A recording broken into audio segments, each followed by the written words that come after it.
आज हमारा study topic है एनिमल टिश्यूज़। और इस एनिमल टिश्यूज़ वाले पोर्शन में सबसे पहले हम एपिथेलियल टिश्यू के बारे में भी पढ़ेंगे। पहले हम इंट्रोडक्टरी पार्ट पढ़ लेते हैं, शुरू करते हैं। जब हम ब्रीदिंग करते हैं तो ब्रीदिंग करने के टाइम पर हम देखते हैं कि हमारा जो चेस्ट है उसका मूवमेंट हो रहा है। तो ये मूवमेंट कैसे हो रहा है? आंसर आएगा कि मसल सेल्स हैं हमारे चेस्ट में जो इसके मूवमेंट में हेल्प कर रहे हैं। मसल सेल्स जो हैं वो स्पेशलाइज्ड हैं, यानी उनको अपना टास्क पता है कि उनको कॉन्ट्रैक्शन और रिलैक्सेशन करना है जिससे कि मूवमेंट होगा। ठीक है ना? जैसे कि हमारा स्टमक है, स्टमक में आप देख रहे हो कहाँ पर मसल सेल्स प्रेजेंट हैं। इसी को यहाँ पे शो किया गया है और आप इसको ये देखिए मसल फाइबर्स आपको दिखाई दे रहे हैं बहुत सारे। और मसल फाइबर का एक सेल आपको यहाँ पर दिखा दिया गया है, that is the smooth muscle fibre, जो हमारे स्टमक में पाई जाती है। कैसा शेप है इसका? स्पिंडल शेप है ना? स्पिंडल शेप है जिसको कहते हैं, और न्यूक्लियस आपको दिखाई दे रहा है बीच में। स्पिंडल शेप का मतलब होता है आगे और पीछे दोनों तरफ से टेपर्ड। टेपर्ड का मतलब सकरा। तो स्मूथ मसल्स के बारे में हम आगे और डिटेल में पढ़ेंगे। अब देख लेते हैं आगे वाला part. So during breathing we inhale oxygen. जब आप ब्रीथ करते हो, जो आपके चेस्ट का मूवमेंट होता है, तो क्या होता है? आप ऑक्सीजन को इनहेल करते हो और ये ऑक्सीजन कहाँ जाती है? It is absorbed in the lungs and then it is transported to all the body cells through blood. तो लंग्स के अंदर ये एब्जॉर्ब होती है हमारे ब्लड में, और ब्लड के हेल्प से पूरी बॉडी के अंदर फैल जाती है। तो सेल्स को इस ऑक्सीजन की रिक्वायरमेंट क्यों है? सेल्स को ऑक्सीजन की रिक्वायरमेंट है बिकॉज माइटोकॉन्ड्रिया को वो ऑक्सीजन जो है उसका यूज़ करना है, और माइटोकॉन्ड्रिया उस ऑक्सीजन का यूज़ करके एनर्जी का जनरेशन करते हैं इन द एरोबिक रेस्पिरेशन। तभी तो हमें ऑक्सीजन की रिक्वायरमेंट हुई। ठीक है ना? क्लियर? अच्छा, ब्लड का एक और काम है कि वो पूरी बॉडी में फ्लो होता है और बहुत सारे सब्सटेंसेस को ले जाता है एक जगह से दूसरी जगह। जैसे कि वो ऑक्सीजन को या फूड को अलग अलग सेल्स तक ले जाता है, और वो हमारे सेल्स में जनरेट होने वाले वेस्ट को भी अलग अलग बॉडी पार्ट्स तक ले जाने का काम करता है। ठीक है ना? लिवर तक, किडनी तक ले जाने का काम, और इसका ताकि डिस्पोजल आसानी से हो सके, ऐसा होता है। अपनी बॉडी में देखें तो ब्लड है, मसल्स हैं, ये टिश्यूज़ के एग्जाम्पल्स हैं। They are examples of tissues in the body, है ना? और on the basis of functions they perform we can think of different type of animal tissues। अलग अलग प्रकार के एनिमल टिश्यूज़ क्या हैं? एपिथेलियल टिश्यू है, कनेक्टिव टिश्यू है, मस्कुलर टिश्यू है, और नर्वस टिश्यू है। तो ये चार टाइप्स हम पढ़ते हैं एनिमल टिश्यूज़ में। ब्लड के बारे में हमने अभी डिस्कशन किया था, तो वो क्या है? कनेक्टिव टिश्यू का एग्जाम्पल है। और मसल के बारे में डिस्कशन हुआ था थोड़ी देर पहले, वो क्या है? मस्कुलर टिश्यू का एग्जाम्पल है। ठीक है? तो आपको ध्यान रखना चाहिए अलग अलग टिश्यूज़ के बारे में हम लोग कौन कौन से टिश्यूज़ पढ़ेंगे, है ना? तो पहला टिश्यू हम पढ़ेंगे इसमें एपिथेलियल टिश्यू। द कवरिंग और protective tissues in the animal body are epithelial tissues. तो हमारी बॉडी में अलग अलग ऑर्गन्स का कवर बनाने का काम, या हमारी पूरी बॉडी का कवर बनाने का काम और प्रोटेक्शन करने का काम एपिथेलियल टिश्यू का है। एपिथेलियम अलग अलग ऑर्गन्स को कवर करने का काम और हमारी बॉडी कैविटीज़ को भी अंदर से कवर करने का काम करती है। बॉडी कैविटीज़ हमारे बॉडी के अंदर पाए जाने वाले एम्प्टी स्पेसेस हैं जिसके अंदर ऑर्गन्स एग्जिस्ट करते हैं, है ना? जैसे चेस्ट कैविटी, चेस्ट कैविटी में आपको लंग्स मिलेंगी, है ना? जैसे abdominal cavity, abdominal cavity, abdominal cavity में आपको क्या मिलेगा? डाइजेस्टिव ऑर्गन्स मिलेंगे, लिवर है, इंटेस्टाइन है, स्टमक है। जैसे ओरल कैविटी है, कहाँ पर है? हमारे माउथ में। इसमें हमें क्या मिलेगा? टंग, टीथ्स, ओके, ये सब देखने को मिलेगा। तो हमारी जो कैविटीज हैं उनको लाइन करने का काम कौन कर रहा है? एपिथेलियम। हमारे ऑर्गन्स को कवर करने का काम कौन कर रहा है? Epithelium. It also forms a barrier to keep different body systems separate. तो अलग अलग बॉडी सिस्टम्स को, अलग अलग बॉडी पार्ट्स को अलग अलग रखने का काम जो है हमारा एपिथेलियम का है। The skin, the lining of mouth, the lining of blood vessels, lung alveoli, kidney tubules are all made up of epithelial tissue. तो किडनी ट्यूब्यूल का मतलब क्या है? किडनी के अंदर पाए जाने वाली ट्यूब्स, बहुत स्मॉल ट्यूब्स, है ना। हमारी किडनी के अंदर बहुत सारी स्मॉल ट्यूब्स होती हैं। तो उन ट्यूब्स को कौन बना रहा है, कौन कवर कर रहा है? एपिथेलियल टिश्यू चारों तरफ से। हमारी ब्लड वेसल्स को कौन का चारों तरफ से कवर कर रहा है? एपिथेलियल टिश्यू, ठीक है ना। आपके माउथ के अंदर की पूरी लाइनिंग है ओरल कैविटी को, उसको कौन लाइन कर रहा है? Epithelial tissue. स्किन जो हमारी बॉडी के बाहर हमको दिखाई देती है, that is a part of epithelial tissue, example, है ना। हमारे लंग्स के अंदर कुछ बैलून लाइक स्ट्रक्चर्स होते हैं जिनको हम बोलते हैं एल्वियोलाई, जहाँ पर गैसेस का एक्सचेंज होता है। तो ये एल्वियोलाई किससे बने हैं? एपिथेलियल टिश्यू से बने हैं। So epithelial tissue cells are tightly packed and form a continuous sheet. अब एपिथेलियल टिश्यू सेल्स जो होते हैं वो कैसे होते हैं? टाइटली पैक्ड, एक दूसरे के साथ टाइटली पैक्ड होते हैं और एक शीट बना देते हैं कंटिन्यूअस, ताकि कोई भी जो मटेरियल है ऑर्गन का वो आसानी से बाहर ना निकल जाए या बाहर का मटेरियल अंदर ना आ जाए। They have only a small amount of cementing material between them and almost no intercellular space। यानी जो सेल्स हैं वो आपस में चिपके हुए हैं और उनके बीच में जो सीमेंटिंग मटेरियल है वो बहुत कम है, काफ़ी टाइटली पैक्ड है। और इंटरसेलुलर स्पेसेस यानी सेल्स के बीच में जो स्थान होता है, स्पेस होता है, the space between the cells is very less और no space is seen. Obviously, anything entering or leaving the cell or body must cross at least one layer of the epithelium। तो कोई भी चीज़ है ना हमारी body से अंदर आ रही है, जैसे हमने कुछ खाया है, उसके बाद जो न्यूट्रिएंट्स हैं, जब वो न्यूट्रिएंट्स को ब्लड में जाना है तो उसके लिए उनको इपिथीलियम की एक लेयर को तो क्रॉस करना ही पड़ेगा कम से कम, और 2 लेयर, 3 लेयर, 4 लेयर भी हो सकती हैं।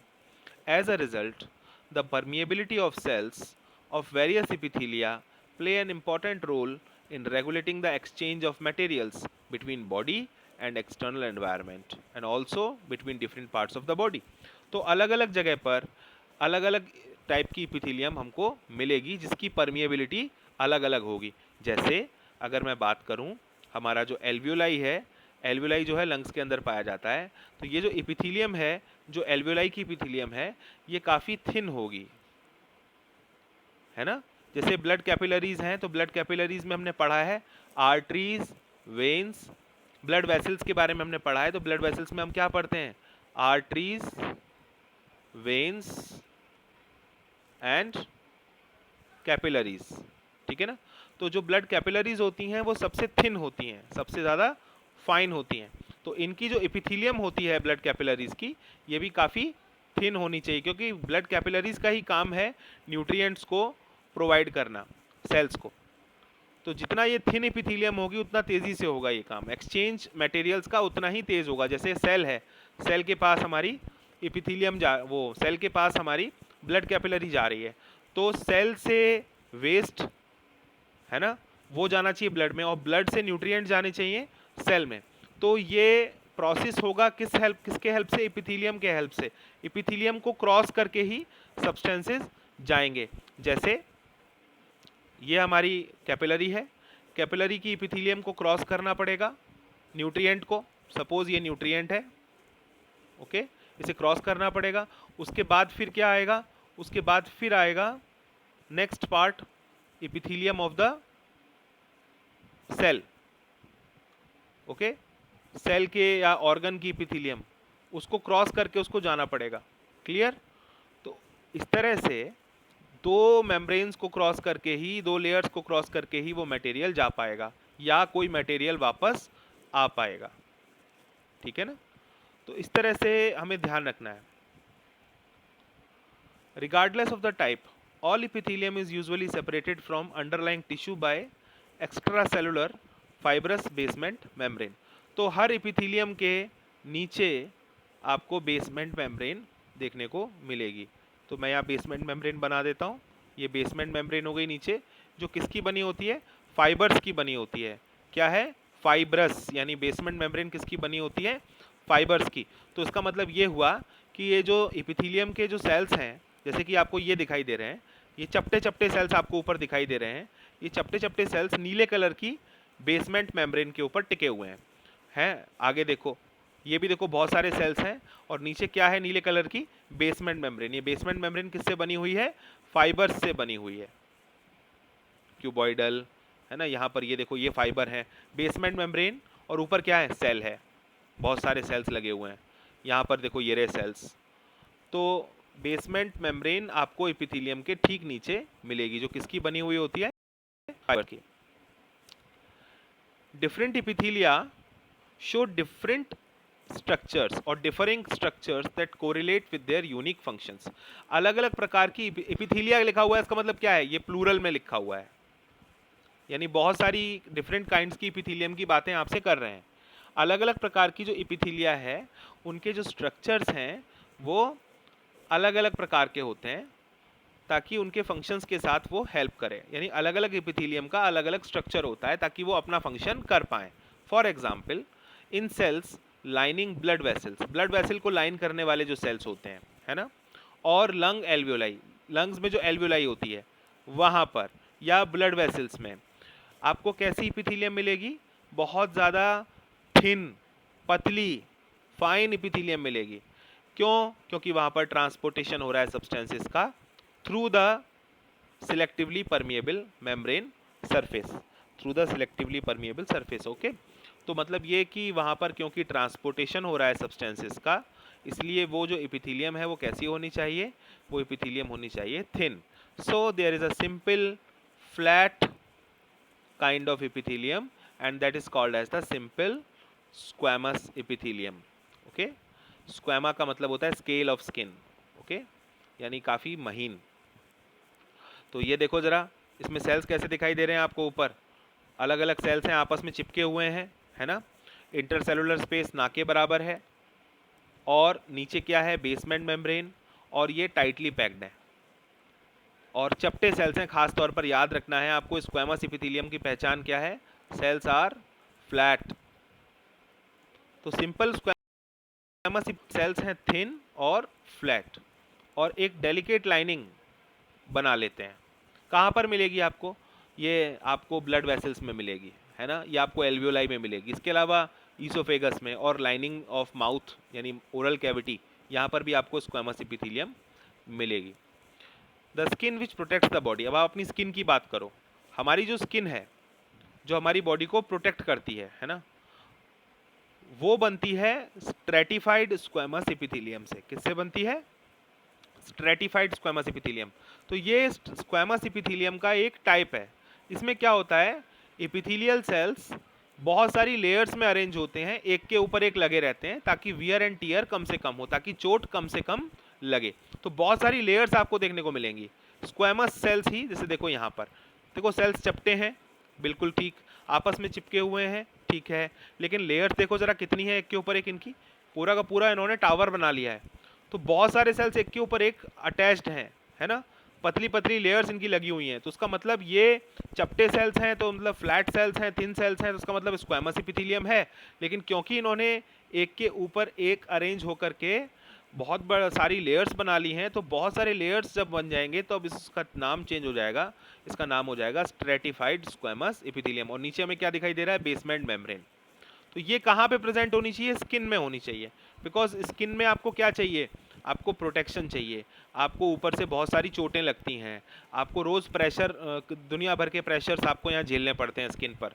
तो to prevent wear and tear we need such kind of protective epithelium, और that is called as the stratified squamous epithelium. Okay, next is where the absorption and secretion occur. Absorption का मतलब होता है कि सेल्स जो हैं वो कुछ एब्जॉर्ब कर रहे हैं, और सिक्रीशन का मतलब होता है सेल्स कुछ रिलीज कर रहे हैं, ओके, कोई सब्सटेंस रिलीज कर रहे हैं. So where the absorption and secretion occur as in the inner lining of intestine. जैसे कि अपना इंटेस्टाइन है, इंटेस्टाइन सपोज ये रहा इंटेस्टाइन, इंटेस्टाइन में खाना अंदर से या न्यूट्रिएंट्स अंदर से होते हुए जा रहे हैं.